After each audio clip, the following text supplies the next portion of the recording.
Okay, guys, did you get a lot of invitations out? Here's what I'd like to do for this second part is I'd love to answer any questions that you have about the event, but I'd also like to hear about if you went to an event and it changed your perspective, created momentum in your business, or did something for your mindset. Why don't you share that story with everybody here today? What have events done for your business, in the growth of your business?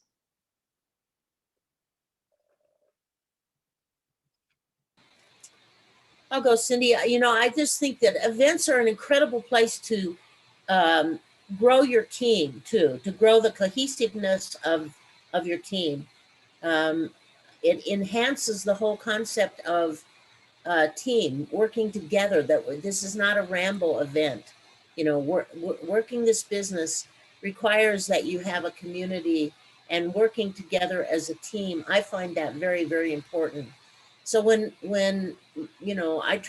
that's one of the things that I do is really work on, that's a goal generally, to have a certain number of people to come at those conventions, and then to have them understand that, it becomes a regular event.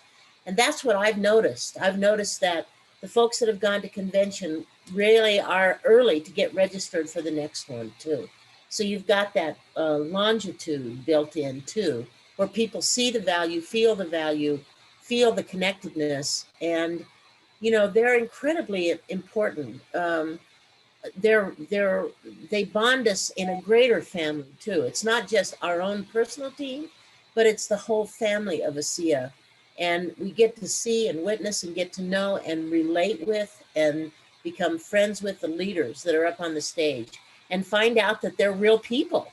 They're not hoity-toity, they're not greedy. They're real wonderful people with heart.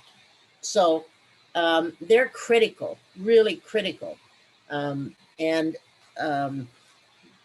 God knows that this thing we're going through right now has heightened the importance of coming together, even on Zoom, and Eric Worre is phenomenal. So the fact that this is a free event also is huge. Yeah, and every company does this inside and outside network marketing to build the community. It's really what it's about, right? It's so you have an identity, you're part of something bigger than yourself, and that you don't feel like you're all alone out there working on a project all by yourself, that you have a whole community behind you. So I think it really does create synergy because everybody's on the same page. What other event-oriented stories have you guys experienced by attending events? Anybody? Sure, Cindy. I think one of the big things is questions. That when you're involved in an endeavor like this, you're going to have questions. You're going to have personal questions, and some of them you don't really want to express for a while. But at an event, you can get your questions answered.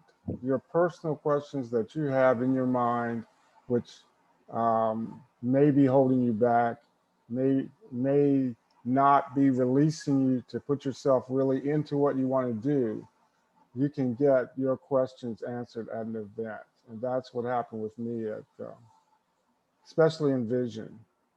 My questions were answered, and it took my conviction to a higher level, much higher level. There you go. The thing is that if you're brand new to a business, you might not even know what questions to ask. So what happens is it gives you insight so that you have more of a grasp on what you're really doing. You kind of understand it from the outside surface, but you don't really understand the depth and the breadth of the project that we're doing together until you attend an event and your vision grows, doesn't it? Go ahead, Deb. It was at an event in San Diego when we had our convention there. Chuck and Tammy had paid my way to go on the dinner cruise, where they had a party after dinner and there was dancing and desserts up above. I'd never seen desserts like that before. I'd never seen dancing like that before. And when I walked on that ship and I saw the dining room, and I just told Peg and Bonnie about this a while ago, it was like it just took my breath away to see all those white tablecloths and that stemware, and just it's such an elegant um, setting. And I learned I really like that. And so it kind of taught me how to dream again, where to start when we have forgotten about all of our dreams or didn't dream to begin with. I don't know what happened to that part of me, but it gave me a glimpse of what I might like. And I think that for those of us who don't know how to dream or haven't done it for a long time, we need to stick close with those who know how, and especially some of the things that Mel Sort is teaching right now. It's like, oh, well, maybe we can do this too. It's just a different perspective. Absolutely. And that it's not just, Yeah.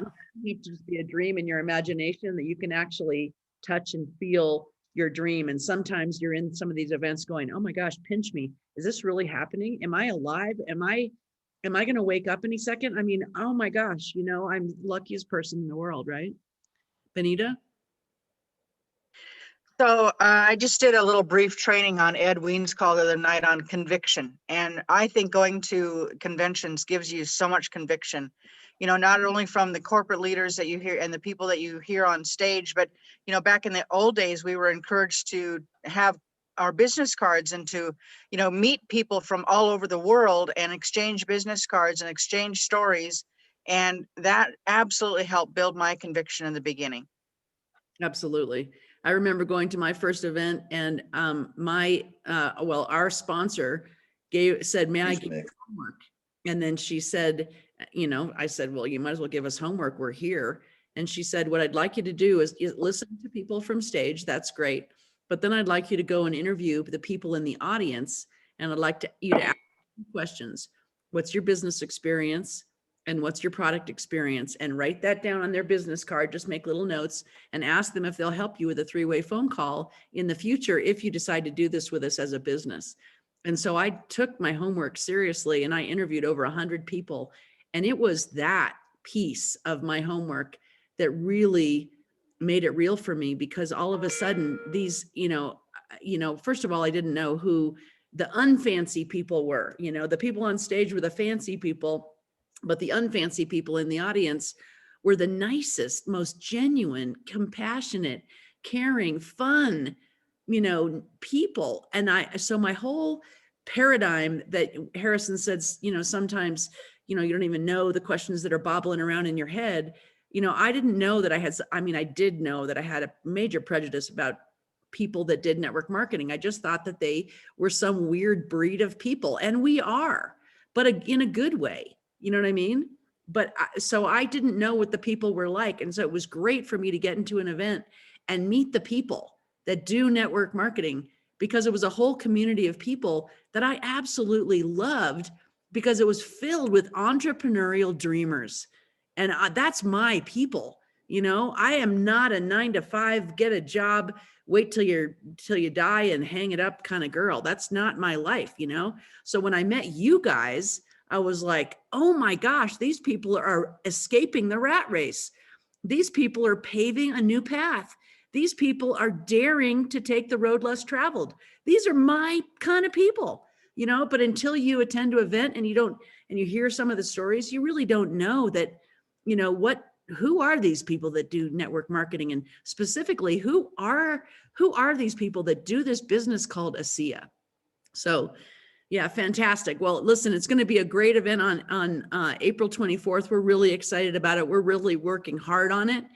We're really planning on knocking it out of the park. And so I would plan a party around it. I would gather a small group of people, if you can do that for the COVID restrictions in your area, and make a fun event about it. Make it an excuse to get together and get people to this event, get all the eyeballs on the same information, so everybody's on the same page mentally and emotionally and conviction wise when they leave that event. So anyway, thanks for joining us this morning, you guys, and we'll see you tomorrow morning. And don't forget about the Build to Bronze tonight, 7 to 7:30. See you later. Yes. Thank you. Have a great day. Bye-bye. Thank you, Tiger.